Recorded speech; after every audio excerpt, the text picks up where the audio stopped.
Ok, niños, buenos días. Bienvenidos a esta clase de estudios sociales del día de hoy. Nos encontramos en la fecha 18 de octubre del 2021 y vamos a tener nuestra clase de estudios sociales.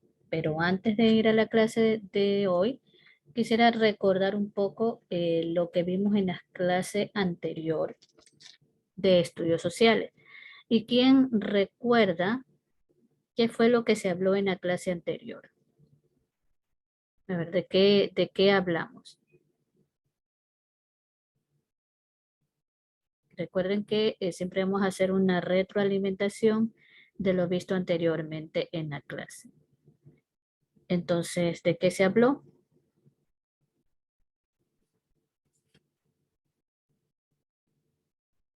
¿Recuerdan? de, del presidente Clemente Yerovi. Ok, muy bien. Hablamos del presidente interino, ¿verdad? Clemente Yerovi Indabur. Inclusive hoy en día hay un colegio sobre que lleva el nombre de este presidente. Entonces, recordamos que lo que vimos acerca de Clemente Yerovi fue que él hizo algunas obras, ¿verdad? A pesar de que fue un presidente interino, pues realizó algunas obras especialmente para la educación. Construyó colegios, escuelas y se dedicó también al sector de la salud. Otra cosa que también recordamos es que yo les mencioné qué significaba presidente interino. ¿Quién recuerda qué significa presidente interino? Porque de eso también hablamos un poco. ¿Qué es ser un presidente interino? Que es un presidente con un tiempo.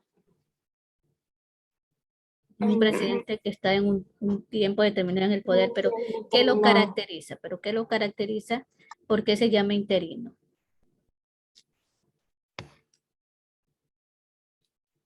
¿Qué es ser presidente interino? Por favor, los niños que tienen apagada la cámara, si son tan amables, enciéndanla, ¿sí?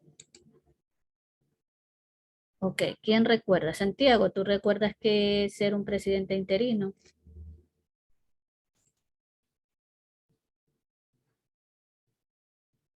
Ya hablamos un poco en la clase anterior. Si no recuerdan, entonces se los voy a recordar. Un presidente interino es aquel que no fue elegido por voto popular, sino que el presidente fue sacado del poder, ¿cierto? Y este presidente fue puesto en su lugar para que terminara el periodo presidencial de, de este presidente que le correspondía. No es el caso del vicepresidente cuando sube a la presidencia, cuando un presidente ha sido derrocado, no, no es este el caso. Es el caso de que es llamada a otra persona para que forme parte de la presidencia de la República. Entonces, un presidente interino es eso, alguien que fue puesto para que terminara un mandato, pero no fue llamado por el pueblo, o sea, no fue llamado por voto popular. ¿Ya está claro eso? ¿Sí? Recordemos siempre eso. Entonces, Clemente Yerovi fue un presidente interino. Ahora, el día de hoy vamos a hablar acerca de la otra dictadura militar, ¿verdad? Pero exclusivamente vamos a hablar de Guillermo Rodríguez Lara, que fue un general del ejército ecuatoriano. Entonces, yo en este momento voy a compartir pantalla con ustedes para que puedan ver un poco acerca de la dictadura del general Rodríguez Lara. Entonces, primero vamos a ver, eh, lo pueden ver a él, era el general Guillermo Rodríguez Lara. Podemos ver aquí, ¿verdad? Que tenemos cuáles fueron los gobernantes desde 1963. Por ejemplo, ¿se acuerdan que primero hablamos de la Junta Militar de Gobierno, que fue de 1963 a 1966? Luego vino Clemente Yerovi, que fue un presidente interino, que la Junta Militar le dio a él el poder, pero no fue elegido por voto popular. y no estuvo mucho tiempo tampoco, fue de marzo de 1966 a noviembre de 1966. Luego vino el doctor Otto Arosemena Gómez, del cual ya se habló anteriormente, que fue de noviembre de 1966 hasta agosto de 1968. O sea, estuvo los 4 años, prácticamente. Velasco Ibarra, que del cual también ya hemos hablado que Velasco Ibarra fue 5 veces presidente en diferentes épocas. No fue seguido, por eso es que hablamos solamente de él una vez, pero mencionamos que fue varias veces presidente. De septiembre, del 1 de septiembre de 1968 hasta junio 22 de 1970, es decir, que fue casi 2 años presidente. De ahí se declaró dictador, ¿verdad? Desde junio 22 de 1970 hasta febrero 15 de 1972. Luego fue sacado del poder y nuevamente los militares tomaron el mando y fue el general Guillermo Rodríguez Lara que subió al poder mediante una dictadura que se lo sacó a Velasco Ibarra del poder. Fue desde el martes de carnaval de 1972 hasta el 11 de enero de 1976. Es decir, que estuvo 4 años prácticamente. Y después de él, pues asumió el Consejo Supremo de Gobierno, que fue del 11 de enero de 1976 hasta el 1 de septiembre de 1979. Luego de lo cual ellos consideraron que ya el país estaba listo para tener un gobierno democrático. Pero el día de hoy vamos a hablar es acerca de la dictadura de Guillermo Rodríguez Lara. Entonces vamos a ver un poco acerca de su biografía. Pues nació el 4 de noviembre de 1924 en Pujilí, que pertenece a la provincia de Cotopaxi. Realizó sus estudios, o sea, en el Colegio Militar Eloy Alfaro, que hoy actualmente está ubicado en el norte de Quito, ¿verdad? Y este es el que forma oficiales del Ejército del Ecuador. Obtuvo el grado de subteniente de ingenieros del Ejército ecuatoriano. Era un hombre muy inteligente, por eso es que logró subir hasta el poder, porque era el general en jefe del ejército ecuatoriano. Inició sus estudios superiores en 1945, era ingeniero, también estudió en Panamá, ¿verdad? Fue docente, también fue profesor en el colegio en el cual él estudió, ¿verdad? Y también fue profesor de la Escuela de las Américas, de Panamá, perdón. En 1966 se incorporó al Estado Mayor de la Academia de Guerra y fue condecorado por Clemente Yerovi. La dictadura. Vamos a hablar un poco acerca de por qué fue la dictadura. Justamente fue, por eso es que se llama martes de carnaval. El 15 de febrero, que fue justamente un martes que era carnaval, Rodríguez Lara asumió el poder quitándole o deponiendo al presidente Velasco Ibarra, porque consideraban que no debía estar ahí. Entonces, pero hay algo muy característico que es en que un mes antes de que declararan el golpe de Estado, eh, Rodríguez Lara y Velasco Ibarra se habían reunido, por eso es que Velasco Ibarra lo consideró traición, porque ellos habían estado conversando, hablando, y un mes después, pues Rodríguez Lara asumió el poder y se declaró dictador.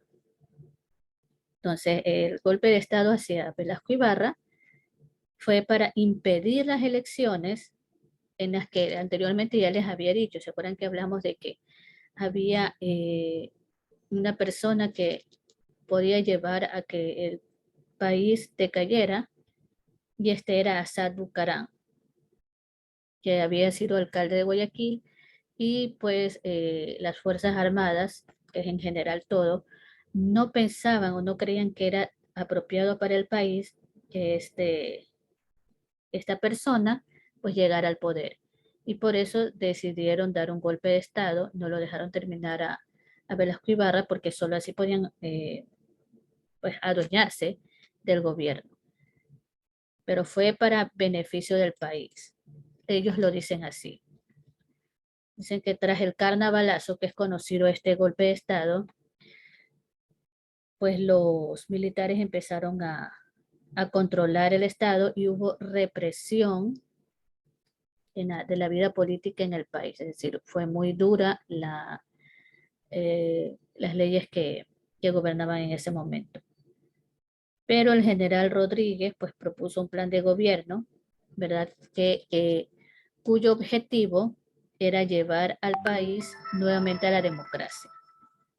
Entonces, el plan que él tenía pues era de un plan integral y de transformación para que pudiéramos estar nuevamente aptos para la democracia, que es cuando ya se tiene derecho a elegir a tus propios mandatarios y el pueblo tiene voz y voto. En una dictadura, como anteriormente les había dicho, eso no sucede.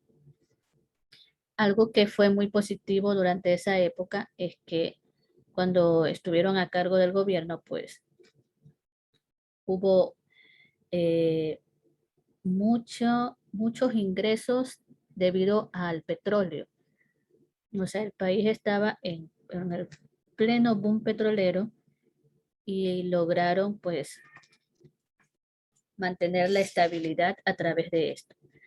El petróleo se convirtió, como habíamos dicho, en la principal fuente de ingresos del país, que es algo que hablamos durante todo este tiempo, que en esa época era el auge petrolero, el boom petrolero, que era muy importante.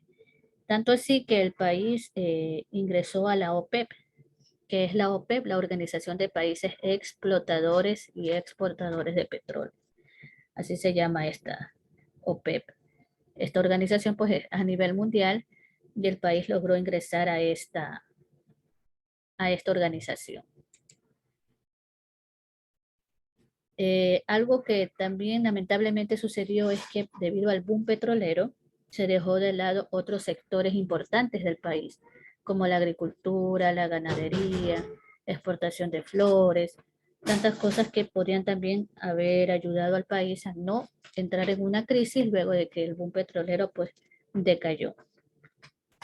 La reciente riqueza, ¿verdad?, que venía del petróleo se convirtió, lamentablemente lo digo así porque pues eso luego nos llevó a una deuda externa de la cual anteriormente ya hemos hablado, se convirtió en el eje de la economía estatal. Ya, esto dio paso a que se creara la clase media o la formación de pequeñas y grandes empresas que estaban justamente conectadas a esta actividad. Algo más que sucedió es que el 8 de junio de 1974 se realizó el tercer Congreso Nacional de Población, es decir, el censo, que dio como resultado 6.500.845 habitantes que habían en esa época. No es ni la mitad de lo que hoy tenemos como población en el país, pero para la época estaba bien. Hemos ido creciendo, hemos ido aumentando, siempre van a haber más personas. Como dice aquí, el 11 de enero del 76, los jefes militares que habían apoyado y habían sostenido el mandato del general Rodríguez Lara, lo relevaron, o sea, le dijeron, ya usted no va a ser presidente y va a entregar el poder al triunvirato o a la Junta Militar de Gobierno. Pero Rodríguez Lara pidió que por favor le permitieran realizar el matrimonio de su hija en el Palacio de Gobierno, ya que él estaba en ese tiempo, su hija se iba a casar y no quería que todo esto de su salida pues la afectara. Entonces aceptaron y permitieron que pues se pudiera celebrar el matrimonio de su hija en el palacio. Y luego de eso, pues su salida fue en medio de honores militares, ¿verdad? Todos lo reconocieron, recibió aplausos, pero él igual tenía en su corazón el hecho de que fue relevado simplemente. Ni siquiera llegó a cumplir los 4 años. pero por lo menos se sintió agradecido de que pudiera celebrar el matrimonio de su hija en el Palacio de Gobierno, porque él solicitó eso y él salió pacíficamente. ¿Cuál es el deber? Pues realizar un resumen de estas diapositivas, un resumen, no todo, para que ustedes puedan escribirlo en su carpeta o en su cuaderno, depende de lo que ustedes tengan. Esta ha sido la clase de hoy. ¿Tienen alguna pregunta, alguna consulta? Hemos visto un gran hombre. Él fue muy inteligente.